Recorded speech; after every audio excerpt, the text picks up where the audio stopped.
Talk Official TV. Tiada jenayah yang lebih mengerikan dan menyayat hati daripada ibu bapa yang membunuh anaknya sendiri. Walaupun ia tidak boleh diterima jika bapa yang membunuh anak, namun ia lebih menyedihkan jika si ibu yang melakukannya kerana telah bersusah payah mengandungkan selama 9 bulan. Jika di Malaysia terdapat banyak kes di mana bayi-bayi dibuang dan ditinggalkan di merata tempat, namun apakah yang membuatkan seorang ibu yang mempunyai naluri keibuan sehingga sanggup membuang anak sendiri? Official TV ingin berkongsi 5 ibu yang telah membunuh bayi mereka sendiri dengan sangat kejam dan tidak berperi kemanusiaan. Semoga menjadi pedoman bagi kita semua. 5. Lindsay Love, Nashville, Amerika Syarikat 2011. Seorang wanita yang baru sahaja menjadi ibu, Lindsay Love 25 telah membunuh kedua-dua bayi kembarnya beberapa minit selepas dilahirkan. Bayi-bayi yang dilahirkan di dalam tandas di rumah ibu bapa Lindsay pada 12 September 2011 itu dibunuh dengan menutup hidung dan mulut mereka sehinggalah mereka lemah dan tak bermaya dan berhenti bernafas. Bayi-bayi itu kemudiannya dimasukkan ke dalam sebuah bekas dan ditutup dengan selimut.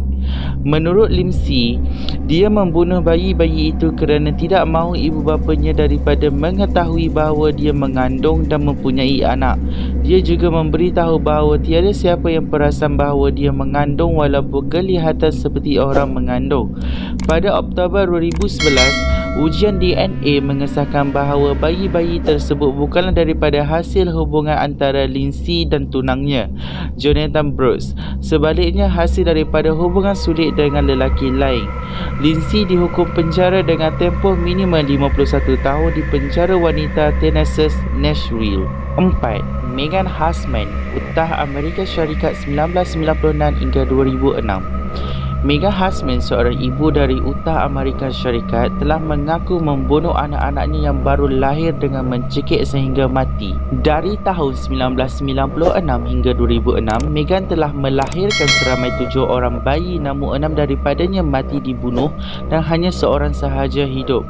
Megan membunuh 6 bayi tersebut dan memasukkannya ke dalam kotak dan disembunyikan dalam garaj. Bayi-bayi itu dijumpai oleh suaminya dalam keadaan dibalut dengan plastik. Terus melaporkan kepada pihak berkuasa. Megan dijatuhkan hukuman penjara seumur hidup atas kesalahannya. Nombor 3. Bianca N, Utara Rhine-Westphalia, Jerman 2013. Seorang ibu di Jerman, Bianca, yang menghadiri sebuah pesta Halloween di Münster yang mengambil masa 1 jam dari rumahnya di Soest, telah meninggalkan bayi perempuannya berseorangan di rumah. Bayi yang telah diberi makan itu dibiarkan di atas katil untuk beberapa hari dan kemudiannya ditemui mati oleh ibunya yang baru pulang ke rumah. Keesokan harinya, Bianca pergi semula ke dengan membiarkan mayat bayinya terlantar di atas katil sehingga mayat bayi itu dijumpai oleh Badan Khidmat Sosial. Disoal kepada Bianca, dia memberitahu bahawa hanya ingin menghadiri pesta itu untuk beberapa jam sahaja, namun terlupa akan anaknya kerana tidak sedarkan diri disebabkan pengaruh dadah bernilai Rn1,500. Laporan mengatakan bayi tersebut tidak diberi makanan secukupnya untuk beberapa minggu sebelumnya dan Bianca memberitahu orang ramai bahawa bayinya akan mati disebabkan oleh ketumbuhan otak, yang membuatkan kejadian ini kelihatan seperti dirancang oleh ibunya yang sengaja meninggalkannya keseorangan sehingga mati.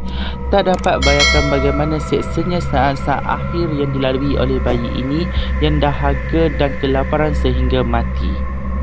Nombor 2. Hu Cheng, Xinjiang, China 2014. Pertengkaran di antara pasangan suami isteri sememangnya tidak dapat dielakkan, sedangkan lidah lagi tergigit namun tidaklah sampai ke tahap membunuh. Seorang ibu berusia 33 tahun, Hu Cheng, yang ingin membalas dendam terhadap suaminya selepas pergaduhan mereka, telah mencampakkan bayi perempuannya yang berusia 12 bulan ke hadapan sebuah lori seberat 40 tan yang sedang bergerak dan telah menggilis bayi itu sehingga mati. Sejurus selepas itu, ibu tersebut sekali lagi mencapai anaknya yang berusia 6 tahun dan menolaknya ke jalan raya, namun bernasib baik kerana diselamatkan oleh orang yang lalu lalang. Hanya satu alasan yang boleh diterima dalam tindakan ini namun masih tidak boleh diterima akal, iaitu tekanan mental dan emosi. Nombor 1.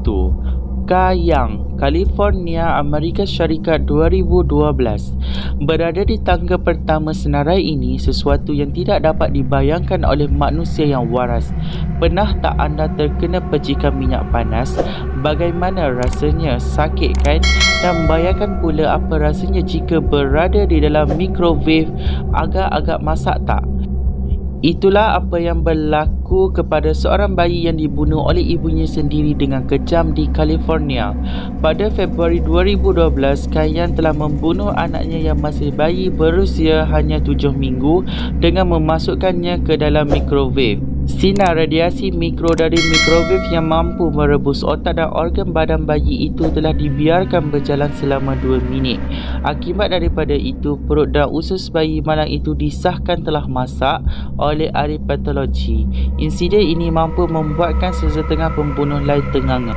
Walaupun Kayan disahkan mempunyai masalah mental, namun tindakan yang dilakukan oleh ibu bagi 4 orang anak ini sememangnya tidak boleh dihadam oleh akal yang waras.